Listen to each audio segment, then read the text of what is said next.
जब ध्यान रहा मृग का तो अगले जन्म में मृग ही बनना पड़ा। लेकिन पिछले जन्म की याद बनी रही, सो बड़ा भजन किया मृग की योनि में रहकर, अपनी गलती का एहसास हुआ, प्रायश्चित किया।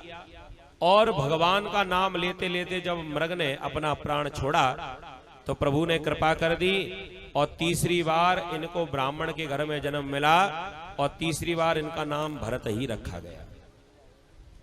लेकिन पिछले 2 जन्मों की याद बनी रही, कहां तो हम राजा भरत थे, फिर हमको मृग बनना पड़ा और दोबारा से फिर हम भरत बने हैं।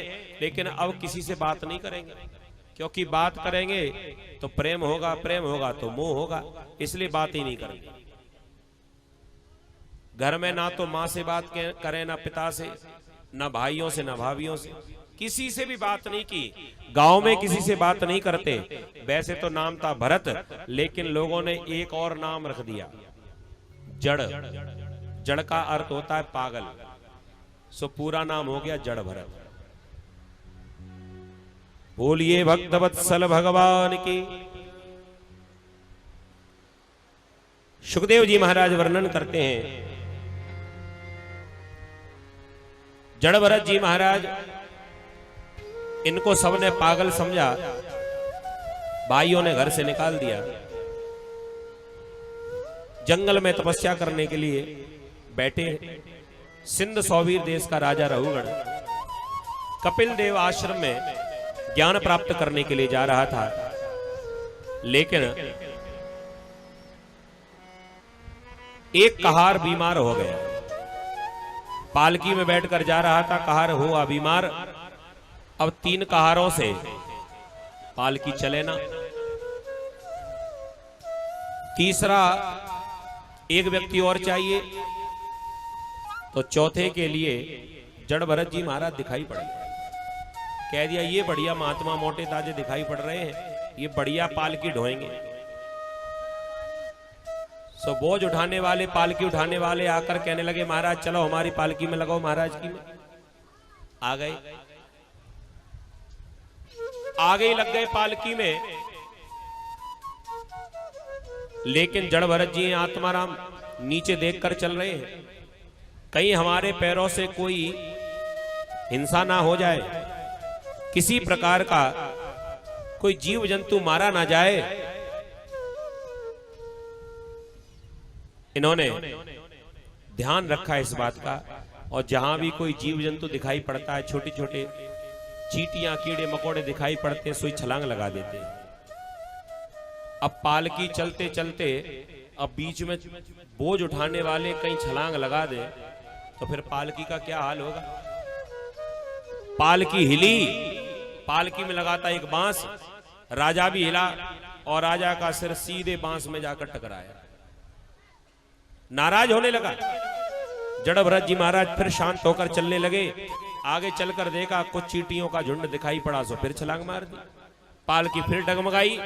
राजा नाराज होने लगा, ठीक से चलो। फिर शांति से चलने लगे।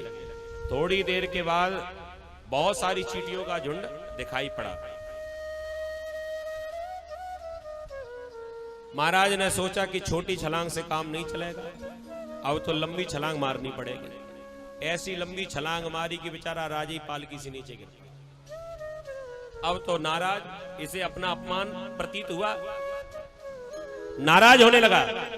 3 पुराने कहार कहने लगे, महाराज हमारी कोई गलती नहीं है, ये जो नया वाला है इसे तो चलना ही नहीं आता। जैसे जड़ भरत जी को देखा, शरीर बड़ा हष्ट-पुष्ट था। देखो जी महाराज, जड़ भरत जी का जो शरीर है बड़ा हष्ट-पुष्ट है। क्यों? वैसे देखा जाए तो खाने पीने का ध्यान तो कौन रखता होगा, जिनके घर द्वार ही नहीं है, फिर भी बड़े हष्ट पुष्ट है। किसी ने दे दिया तो अच्छा, नहीं दिया तो अच्छा। कई दिनों भूखे ही रह जाते हैं और कई बार मिल भी जाता है, लेकिन फिर भी शरीर स्वस्थ है। कारण ये है क्योंकि ये भगवान के भरोसे रहते हैं। तुलसी बिरवा बाग के सींचत हूं मुरझाए,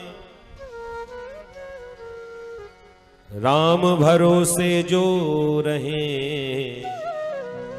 पर्वत पे हरिया। हम लोग अपने घरों में वृक्ष लगाते हैं, गमलों में पौधे लगाते हैं। आप लोगों ने कभी ऐसा देखा होगा कि समय पर पानी देने पर, समय पर खाद देने पर, समय पर पूरी सुरक्षा करने पर फिर भी आधे पौधे सूख जाते हैं, वो जिंदा जीवित नहीं रह पाते। आप लोगों ने कभी सुना है या कभी देखा है, हम लोग कभी यात्रा करें तो बड़े बड़े पहाड़ दिखाई पड़ते हैं और उन पहाड़ों के ऊपर बड़े सुंदर सुंदर हरे भरे वृक्ष दिखाई पड़ते हैं। आप लोगों ने कभी सोचा है कि उनको खाद पानी देने के लिए कौन जाता होगा? तुलसी विरवा बाग के सींचत हूं मुरझाए, लेकिन राम भरोसे जो रहे पर्वत पे हरियाणा। क्योंकि राम जी के भरोसे हैं। तो भगवान का भजन करने वाले जड़ भरत जी महाराज, शरीर बड़ा स्वस्थ था। हष्ट पुष्ट शरीर को देखकर जड़ रहुगण कहने लगा, ओ हो तो तुम हो वो चौथे, तुमसे काय को चला जाएगा, क्योंकि तुम तो कमजोर बहुत हो ना। अब शब्दों के व्यंग्य कसने लगा। है तो बड़े हष्ट पुष्ट, लेकिन कह रहा है ये कि तुम तो बहुत कमजोर हो। अरे तुमसे तो अपने शरीर का बोझ नहीं उठाया जाता, तो पालकी कहां से उठाओगे? लेकिन ध्यान रखना, मेरा नाम रहुगण है, ऐसी चिकित्सा करूंगा कि तुमको चलना सिखा दूंगा। तुम अभी मुझे जानते नहीं हो, मैं तुम्हें दंडित करूंगा। जो जड़ भरत जी महाराज जीवन में किसी से नहीं बोले, पहली बार रहुगण से बोले, और ऐसा बोले कि इनका जीवन ही बदल के रख दिया। जड़ भरत जी महाराज ने ऐसा भवाटवी का ज्ञान दिया, राजन तुम मुझे क्या दंड दोगे? तुम तो मुझे छू भी नहीं सकते, तुम मुझे स्पर्श भी नहीं कर सकते, क्योंकि मैं शरीर नहीं हूं, मैं आत्मा हूं। जो भी दंड दोगे तुम शरीर को दे सकते हो, लेकिन आत्मा पर इसका कोई प्रभाव नहीं होगा। आत्मा और शरीर का भेद बतला दिया। रहुगण ने जब ऐसी सुंदर व्याख्या सुनी, कहने लगा, महाराज आप कोई साधारण व्यक्ति नहीं हो। आप कौन हो?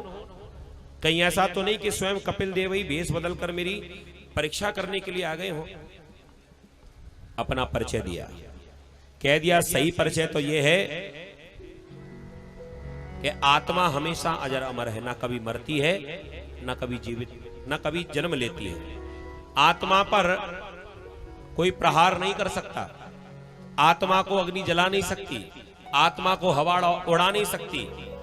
ये सारे काम केवल शरीर के ऊपर ही हो सकते हैं। सुख दुख का अनुभव केवल शरीर कर सकता है, आत्मा पर इसका कोई प्रभाव नहीं होता। सुंदर भवाटवी का ज्ञान दिया और चरणों में गिर गया रहुगण, प्रणाम करके वापस अपने देश लौट गया। महाराज जाकर भगवान की तपस्या करने लगे। बोलिए भक्तवत्सल भगवान की।